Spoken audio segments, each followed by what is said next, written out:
Would an all-powerful God need to rest on the seventh day? When I posed this statement on Twitter, it seemed to panic some apologists.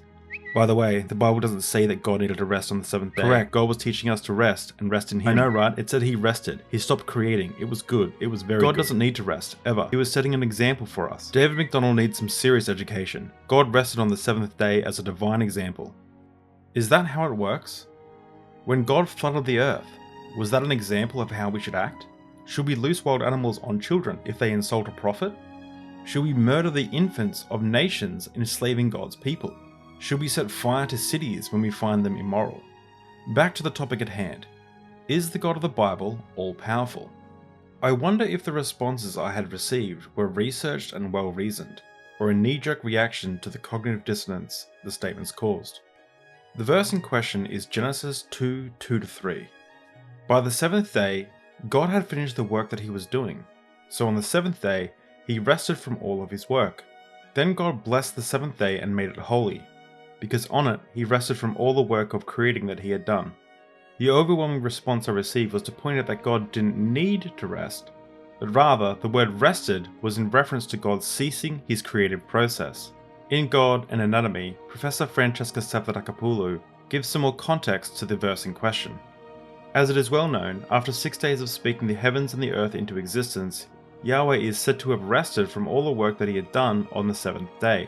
Jewish and Christian theologians are so accustomed to imagining God as a deity unfettered by physical limitations, that the idea of divine rest tends to be reverently cast as a day of reflection and contemplation. But the Bible itself offers a more pragmatic reason for God's day of rest. He was running out of puff. As the deity Himself tells Moses in the book of Exodus, "In 6 days Yahweh made the heavens and the earth, and on the seventh day He rested, and caught His breath." Wait, what? It will be a sign between me and the Israelites forever.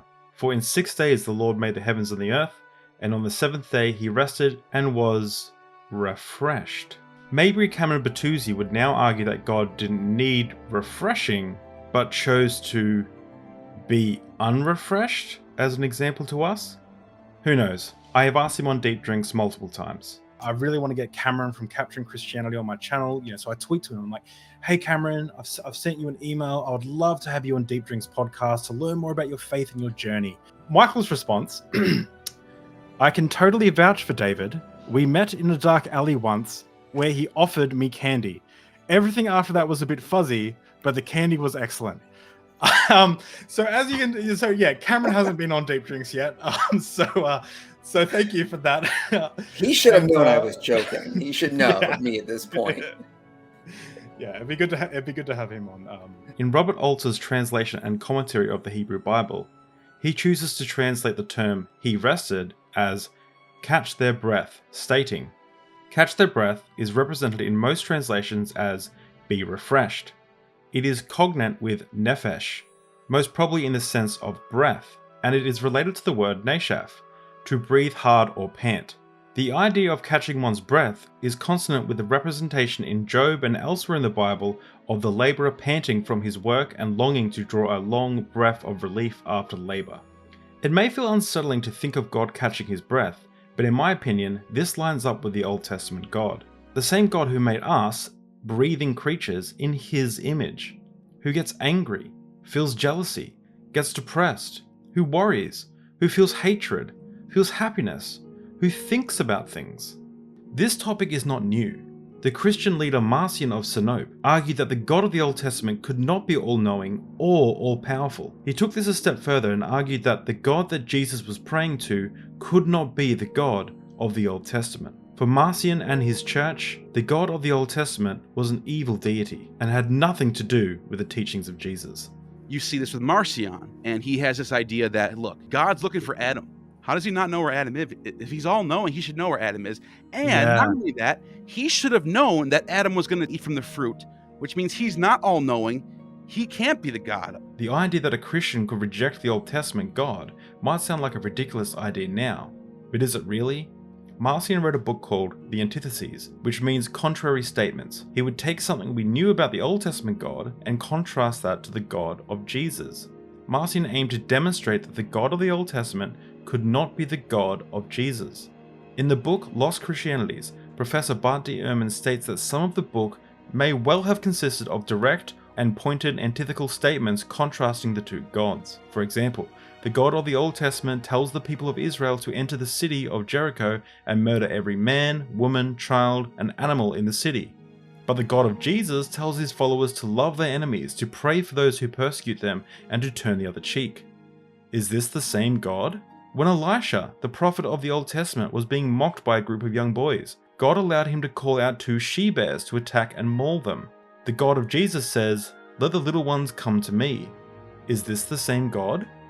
The God of the Old Testament said, "Cursed is anyone who hangs on a tree." But the God of Jesus ordered him, the one who was blessed, to be hanged on a tree. Is this the same God? In the spirit of this video, let me add one more. But Jesus looked at them and said, "For mortals it is impossible, but for God all things are possible." Contrast that to, "The Lord was with the men of Judah. They took possession of the hill country, but they were unable to drive out the people of the plains, because they had chariots fitted with iron." Okay, maybe that's enough. Is an all-powerful God even something Christians should want to defend?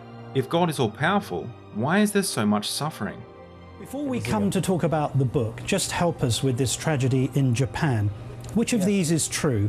Either God is all-powerful, but he doesn't care about the people of Japan and therefore they're suffering, or he does care about the people of Japan, but he's not all-powerful. Which one is it? I begin with the belief that God, when we shed a tear, God sheds a tear.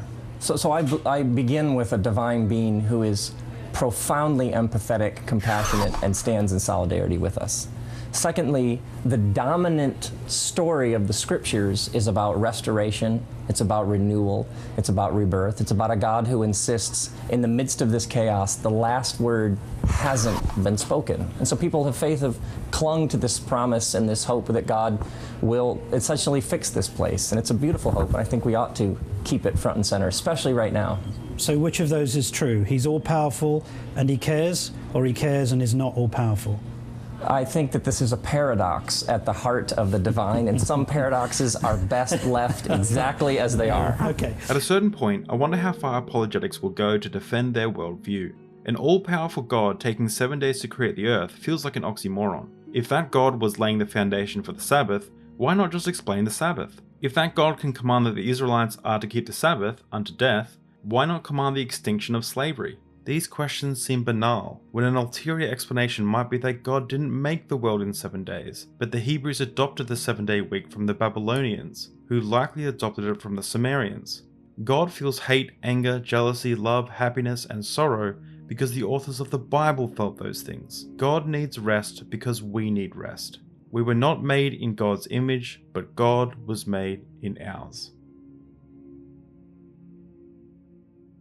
If you made it this far, I hope you enjoyed the video. Make sure to share this with your fundamentalist auntie, and you can support this channel by becoming a member or checking out our Patreon. Thank you.